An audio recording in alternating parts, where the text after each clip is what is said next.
Today is April 10th, 2021. My name is Oliver Padilla.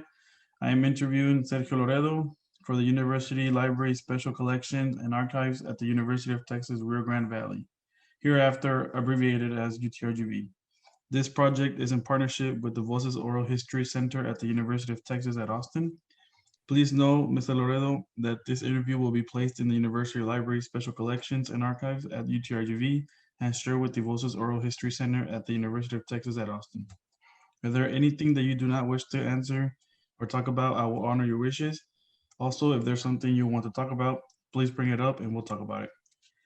The University Library Special Collections and Archives will archive your interview along with any other photographs and other documentation you are willing to share. UTRGV University Library will return copyright and non-exclusive right to the interview and any other materials you donate to special collections at archives at UTRGV. Please, we are not because we are not conducting an interview in person. I need to record your consent to make sure you agree with our interview procedures before we continue.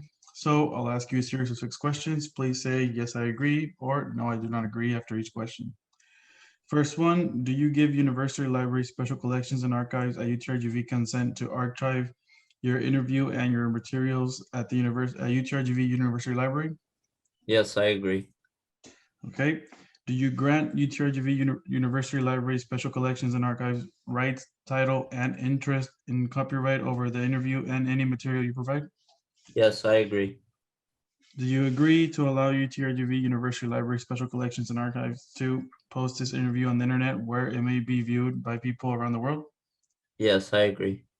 Do you grant the University Library Special Collections and Archives consent to share your Zoom interview with the Voces Oral History Center at the University of Texas at Austin in conclusion to in the Voces of Pandemic Oral History mini project, which will include posting the interview on the internet? Yes, I agree. Okay. As you recall, we previously filled out a pre-interview form. We will use information from the pre-interview form to help in research.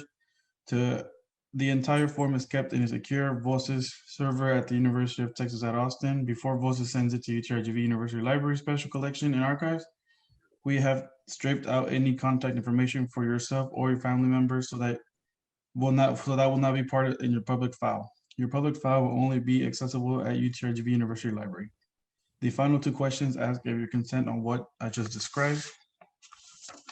Do you wish to share the rest of your interview in the public file available to researchers at UTRGV University Library Special Collections and Archives? Yes, I agree. On occasion, UTRGV Special Collections and Archives and Voces receive requests from journalists who wish to contact our interview subjects. We only deal with legitimate news outlets. Do you give consent for us to share your phone numbers or email with the journalists? Yes, I agree. Okay, thank you for your consent. Your experience and stories mean a lot to us at UTRGV Special Collections and Archives. I look forward to what you have to say in the interview questions. I will now ask. All right.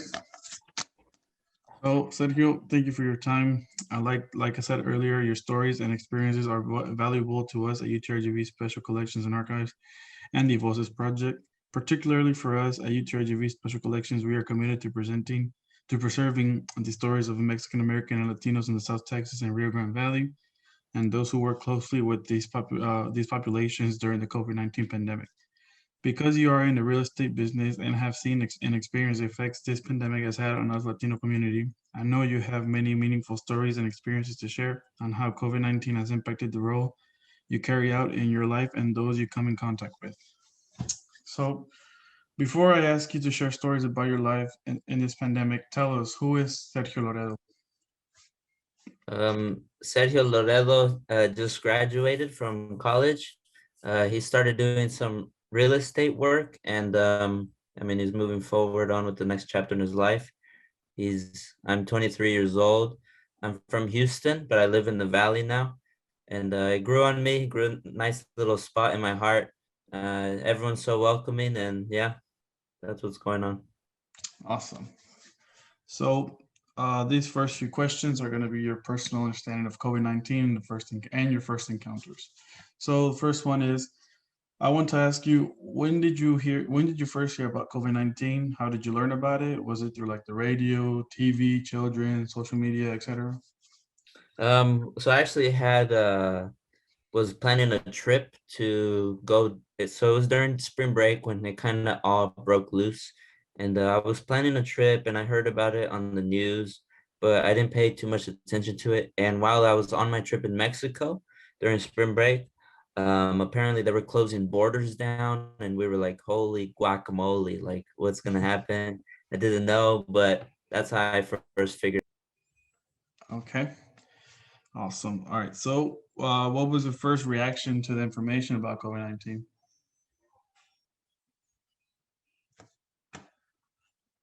Hello? Sorry, say that again. Okay. What was your first reaction to the information about COVID-19? Um, I didn't really think too much of it. It sounded kind of scary, but a lot of things sound scary. Just as actions go by, then I kind of see like how things are actually. So at first I was like, oh, it's kind of scary, but obviously I still went on the trip, so I wasn't too worried about it. Okay, okay. And at what point did you realize this pandemic was a serious life-threatening event, or do you not think it's serious, and why? I think it's serious. There's a lot of like conspiracy theories, but I think it is a serious thing for older people.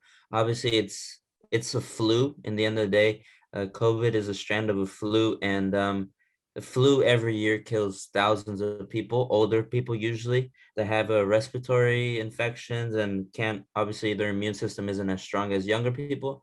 So I don't think it's as bad as they're making it seem for younger people. For older people, yes, of course, they do need to take care and cover up, obviously, with masks and things like that.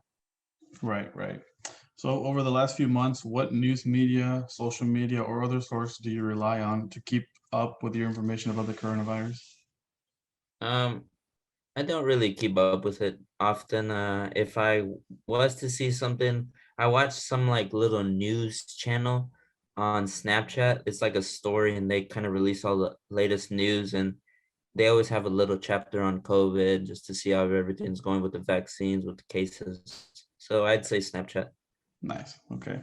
So can you share with me what you understand about COVID-19 as an infectious disease and any of its variants? Likewise, I can you just share, oh yeah, sorry. Likewise, can you share with me what you don't understand about it, about the new coronavirus? I don't understand why they're making it a big deal. There's millions and millions of cases, and so little of them actually go to deaths. And there is cases where people get in car accidents with COVID, and they mark it as COVID's death. I don't know if that's true, but I've kind of looked into it, and I think there's a lot of weird stuff going on. But the people that do end up getting COVID, it's just a normal like cough. It's from kind of being in the same area as someone that's not wearing a mask.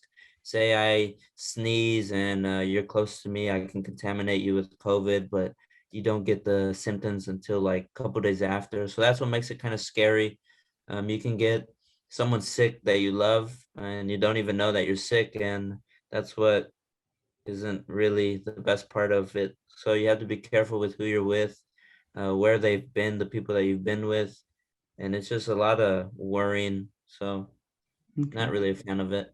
Yeah, makes sense. Now, can you tell me what you know about the various vaccines available to the public right now? Or how do you feel about these vaccines? Personally, I mean, I'm not really gonna take it. I don't take the flu vaccines, and thankfully, I've been healthy. I It's all up to whoever's taking the vaccines. In the end of the day, it's America. You can do whatever you want. I don't think they will make it like you need a vaccine if you want to continue living in the States or continue doing things in the States. But it could be a possible thing. Personally, I won't take it. I feel fine. I feel healthy, thankfully, and yeah, I mean, we'll see where everything goes.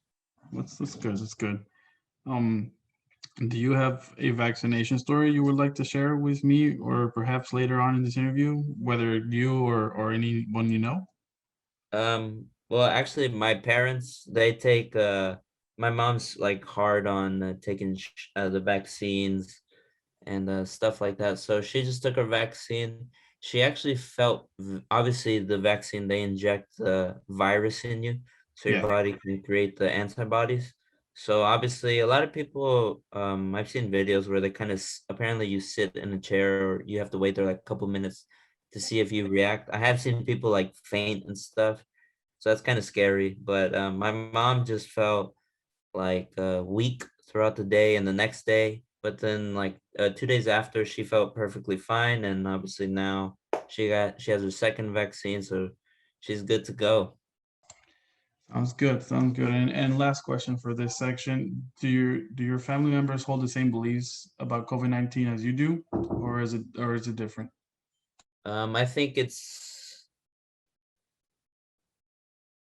I don't take the vaccines or any shots, and my parents usually do. So yeah, I guess there is kind of a different factor in a sense. Like, yeah, they take it and I don't. Not that we like argue about it or anything, but it's just thankfully I'm healthy. They see that, and I mean they're not gonna complain about that.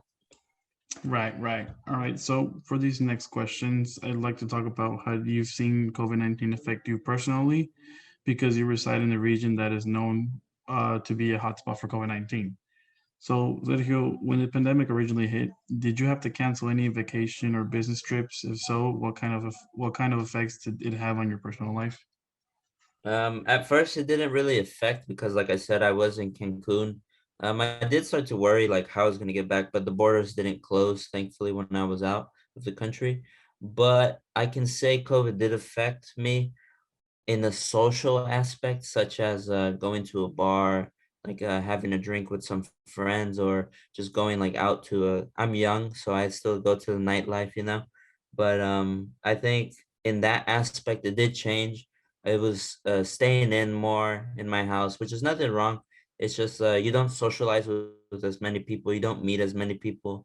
So that was the big thing. And I mean, life continued. Thankfully, I was okay. I know people struggled mentally, but I can say I did pretty well, and I mean, I just started something new, and I'm looking forward to it. And yeah, Okay, okay, sounds good. And how did you handle the transition into following the recommended guidelines provided from the CDC in efforts to mitigate the spread of the virus?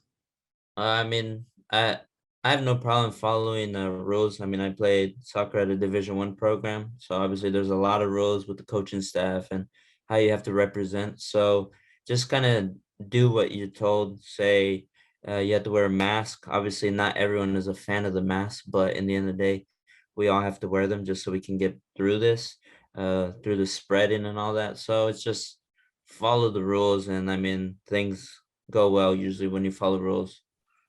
Right, right. And what did you notice of the people in South Texas regarding wearing a mask? Do you think everybody was okay with it, or was for it, or did you see something else? I think I'm Hispanic, so I kind of grew up in a Hispanic family. I think Hispanic people tend to, the moms worry, and it's more like the fathers, they don't really care. It's so I think that I can say that's probably why here in the valley, a big Hispanic like population, a lot of people didn't honestly care. They would be Karens in such sense. I don't know if you've heard of that, Yeah, but yeah. they wouldn't want to wear the mask because it's just another cough and colds. But I think that's why it causes a big problem here down in the valley. Gotcha. So this next question kind of relates to the story you said about you being in Cancun when the whole COVID-19 blew up here in the Mhm. US. Did you see any different changes or any way, like different ways they were handling it over there than they were over here in the US? Yeah, actually, Cancun was normal. It was a normal life. So obviously, the government is a little different in Mexico than it is in the States. In Mexico, they left everything open even after I left. They weren't as cautious because they wanted to make their money. Obviously, spring break is a big money time for Mexico, and I think that's why they left it open. And in the long run, they lost a lot of people, and a lot of people did end up getting sick, and they blamed the government for it. So yeah, I could see the differences. Okay, okay. And based on what you've told me before, you have mentioned to me that you have a sister that lives in France, right? Yes. Did she face the same challenges when it came to adjusting to the new normal, or did she have it slightly different? Yes. So, I mean, the Valley and she lives in Paris. So the Valley and Paris are two different worlds by complete like aspects.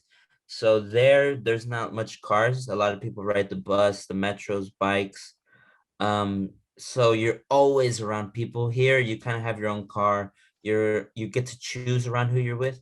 So over there they were very strict on you could apparently my sister said she would ask the neighbors to walk their dogs because you can only go out at one point if you had a dog. And if you didn't have a dog and you were just walking, the police would ask, "Hey, what are you doing out here?" So they were on complete lockdown, and thankfully we weren't like that. But it shows how different they know the population, and they know it could get out of hand really easily with all the transportation and stuff like that. So I do think that's why they did such strict rules on everything, and it did it did do a 180 on her life there in Paris, Mm-hmm. but she's doing fine, thankfully. And now I do think they went on lockdown a little bit ago, but they opened back up, and yeah, everything's running a little normal now. That's good. That's good. Now, how did the pandemic impact family traditions, customs, and holiday celebrations? For example, did you Yeah, celebrate birthdays or Christmases differently, or anything like that? yeah. So usually for Thanksgiving, the past year we do a big like family, and then for Christmas, and then that was changed. It was more like just our family, like my parents and my siblings, and it wasn't like my aunt, uncle, the whole family wasn't there. So I mean, it was still nice to be with family, but it wasn't the normal traditional Thanksgiving. Everyone comes, everyone brings a plate, and we all have a good time throughout the whole night. So yeah, that That's changed. that's good. That's good. And last one for this section of questions. How do you think Edinburgh is responding to the pandemic? Do you think the town and on the whole is following CDC recommendations like mask wearing and social distancing, or not as much? Please give any examples if you have any. Yeah, I mean, I think yeah, here in the valley now they are. I mean, they've been following the CDC rules for a while now. I mean, I know Texas is mask mask isn't required, but obviously it depends on the businesses. But I can say every business down here they all require masks still. So I mean, it's not even required by the government, but the business still chooses it. So I can say that shows that the valley still is cautious of it. Okay, okay, okay. So now we're gonna move forward to the next section, and in this next section, next question, the next section of questions focus on your stories and experiences in the real estate field during COVID-19. So to start off, how long have you been in the real estate business? Well, I just started probably 3 months ago. Okay. And then how did you end up in this industry? To be honest, the obviously the COVID situation and life kind of took me that route because a lot of people weren't hiring, and obviously real estate isn't like a 9 to 5 job where you sit in an office and are taking up some space. Real estate's you kind of do your own scheduling, and you obviously work for your own money in a sense. Right. Okay. Um, what was your intended career field upon graduating college? Sorry. What was your intended career field after college? Oh, I wanted to do something with sales. Sales. Okay. Yeah. And what made you pursue? Okay, well, you basically explained it now. But in addition to you deciding to choose or pursue the real estate, what made you pursue that here in South Texas and not Houston? I think so real estate in the valley is growing. The valley in general is a growing city. I've been there 5 years, and I could see the difference from the first day I got there to the day I graduated. And obviously that excited me. That's probably why I went down there originally. It's a growing city. Love Houston, but it's already established. It is growing more, but the valley's growing at a faster rate. And I'm excited to see what it is in 10 years. Okay.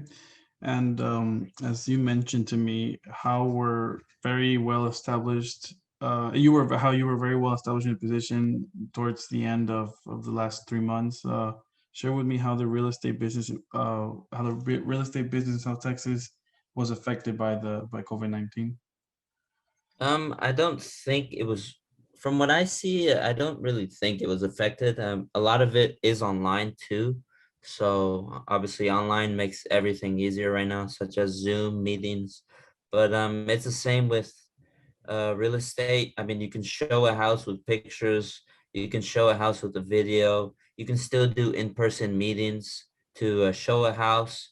It's still the same. You just have to wear a mask. Nothing really changed. And on the side of like the business side of things, is it more profitable or less, or hasn't really been affected in that aspect? Um, like, do you mean like money wise? Yeah, sorry, money wise.